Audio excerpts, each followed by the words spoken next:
Hey guys, so in this video, we're going to talk about how your mind is like a bank and how the emotional bank account concept affects your habit changing. Let's get started.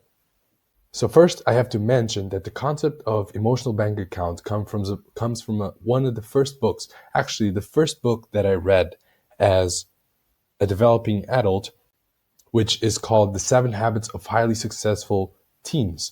This concept also comes into highly successful people, but the book that I read originally is from The 7 Habits of Highly Successful Teens. Either way, the concept is the same. The author mentions that your mind is like an emotional bank account. So anything positive that happens in your life in terms of feedback will add money to that bank account. And anything negative that happens to you emotionally will withdraw from that bank account. In terms of your day-to-day life, one thing that you have a lot of control over is the things that you set out to do and you accomplish or not.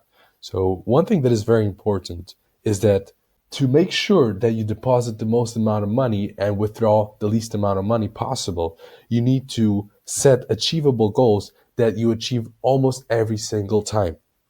Because every time you set out a goal, you tell yourself that you will do something and you achieve it, that will be very good positive feedback to your brain, will give you more confidence and will give you more ability to invest with that money into bigger and bigger projects. So that is what is behind the idea that it is better to accomplish smaller tasks to build up your confidence, to increase your to-do list, for example, on a given day, instead of trying to overwhelm yourself with too many tasks and consistently not being able to check all of those boxes. So one way to increase confidence in yourself is to set those tasks and accomplish them, but also to make yourself feel loved all throughout that journey. And I don't mean just being loved whenever you achieve something and punishing yourself when you don't, although that is the instinct that most people have, is to punish yourself when you can't make it, but that won't help you.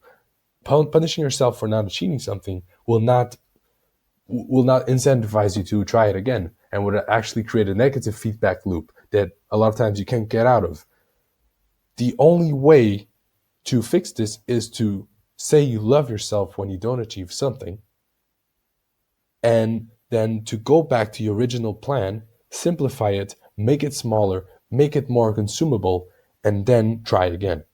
Because if you make it simpler, then your mind will say, okay, I'll try again because this is simpler than my last attempt that I didn't make. If you try to make it harder or you make it the same, you may be able to make it because you push yourself and your willpower, but in the long run, it may suffer and you'll be more likely to not achieve at the same rate as simplifying the initial challenge.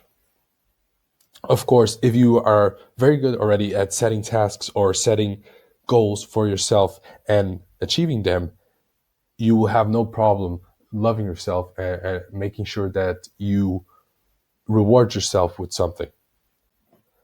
So in conclusion, make sure you accomplish most of the habit tasks that you set out to do. This is how we connect to the habit changing world.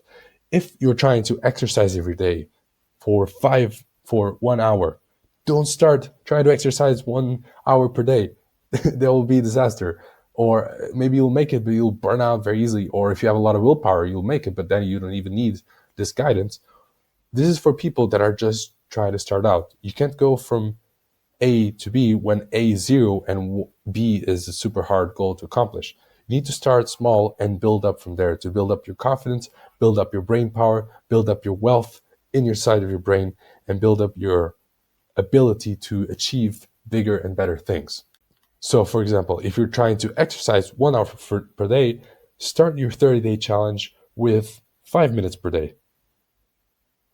And then as weeks go by, you start increasing that, and then you accomplish what you set out to do. All right, thanks guys very much for listening to this video, and I hope this has helped you in your path of changing your habits in your life. If you feel like you're a bit lost in the habit changing world and you have tried multiple times to change your habits and it hasn't never really worked out because you really don't understand how things are going, then I have a proposition for you. We have created a Facebook community where we have a bunch of people in the same path as you, trying to change their habits and have a lot of motivation and are in the same mindset as you. And then in that community, you'll also get access to free calls with me anytime you want, so that I can accompany you in the journey and make sure you achieve your goals. And there's also a free minute course inside, a bunch of interviews, and there's always content getting uploaded there to make sure that you always have value in the group, and you change your habits for life. Not only get rid of your bad habits, but build good habits on top of that over your lifespan. I hope you liked this video, and I'll see you in the next one.